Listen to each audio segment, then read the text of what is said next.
अमेरिकी राष्ट्रपति Donald Trump के टैरिफ का असर अब दिखने लग गया है।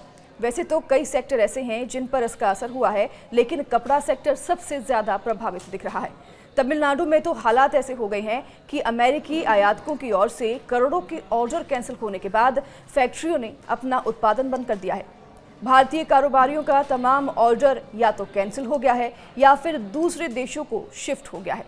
तमिलनाडु के तिरुपुर में कपड़ा उत्पादन करने वाली फैक्ट्रियां सुस्त पड़ गई हैं। यहां कपड़ा निर्यातकों का कहना है कि अमेरिका के राष्ट्रपति के 50% टैरिफ लगाने के बाद तमाम ऑर्डर्स होल्ड पर चले गए हैं या फिर कैंसिल हो गए हैं। तो भारतीय निर्यातकों के कई ऑर्डर्स बांग्लादेश, पाकिस्तान, वियतनाम और कंबोडिया में शिफ्ट हो गए हैं। इन देशों में टैरिफ 19 से 36% के बीच लग रही हैं, जो कि भारत के मुकाबले काफ़ी कम है।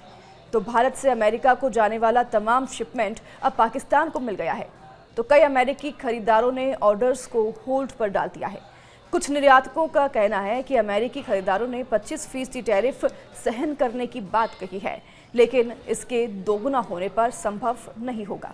तो उनकी शिकायत है कि टैरिफ के बाद कुछ उत्पादों की कीमतों में 64% तक उछाल आ जाएगा, जो हमारे प्रतिस्पर्धियों के लिए और उनके मुकाबले 35% ज़्यादा होगा।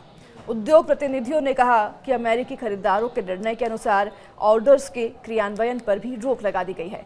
तो अमेरिका द्वारा भारत पर 50% शुल्क लगाए जाने के बाद अमेरिका को कपड़ा और परिधान निर्यातक और इंतजार करो और देखो की स्थिति में अब हो गई हैं।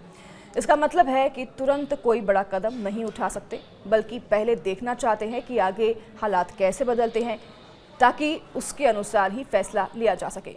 तो भारत और ब्रिटेन के बीच मुफ्त व्यापार समझौते पर हस्ताक्षर होने के बाद तिरुपुर के कारोबारियों को ब्रिटेन के बाजार से उम्मीदें हैं।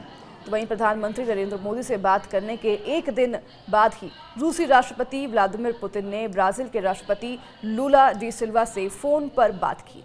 क्रेमलिन के बयान के अनुसार दोनों नेताओं ने ब्रिक्स के भीतर रणनीतिक साझेदारी और समन्वय को और मजबूत करने के अपने संकल्प को दोहराया। तो ब्राजील के राष्ट्रपति कार्यालय के मुताबिक यह कॉल पुतिन की पहल पर हुई और इसमें न केवल ब्रिक्स बल्कि यूक्रेन, अमेरिका के साथ ब्राजील रूस सहयोग और हालिया टैरिफ नीतियों पर भी चर्चा हुई। तो एक दिन पहले राष्ट्रपति लूला ने प्रधानमंत्री मोदी को फोन किया था। दोनों नेताओं ने 2030 तक द्विपक्षीय व्यापार को $20 अरब से अधिक करने के लक्ष्य पर जोर दिया है। तो इसके साथ ही ऊर्जा, कृषि और तकनीक जैसे क्षेत्रों में सहयोग पर भी बातचीत हुई है। भारत ब्राजील संबंध खासकर ब्रिक्स और G20 जैसे बहुपक्षीय मंचों पर हाल के वर्षों में तेजी से मजबूत हुए हैं। तो अमेरिकी राष्ट्रपति डोनाल्ड ट्रंप ने हाल ही में भारत और ब्राजील दोनों पर उच्च टैरिफ लगाए हैं। अमेरिका ने भारत पर 50% टैरिफ लगाया है। तो रूस से तेल खरीदने की वजह से अमेरिकी राष्ट्रपति डोनाल्ड ट्रंप ने ब्राजील पर उच्च शुल्क लगाया है, जिसे ब्राजील में पूर्व राष्ट्रपति बोल्सोनारो के खिलाफ मुकदमे में संबंधित रिपब्लिकन दबाव के संदर्भ में देखा जा रहा है। ये टैरिफ ब्रिक्स देशों के लिए एक सामूहिक प्रतिक्रिया की जरूरत को उजागर करते हैं। हालांकि लूला ने स्पष्ट किया है कि ब्राजील अकेले अमेरिका पर टैरिफ नहीं लगाएगा।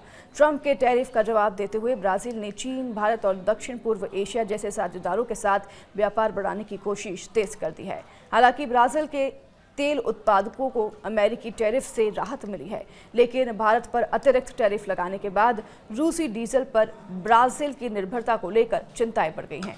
लूला, पुतिन और मोदी के बीच हालिया संवाद इस ओर इशारा करते हैं कि ब्रिक्स देश अमेरिकी टैरिफ के खिलाफ एक संयुक्त रणनीति तैयार कर सकते हैं। हालांकि अभी तक कोई आधिकारिक संयुक्त बयान जारी नहीं हुआ है, लेकिन बातचीत का सिलसिला बताता है कि यह मुद्दा आने वाले ब्रिक्स सम्मेलनों में प्रमुख एजेंडा होगा।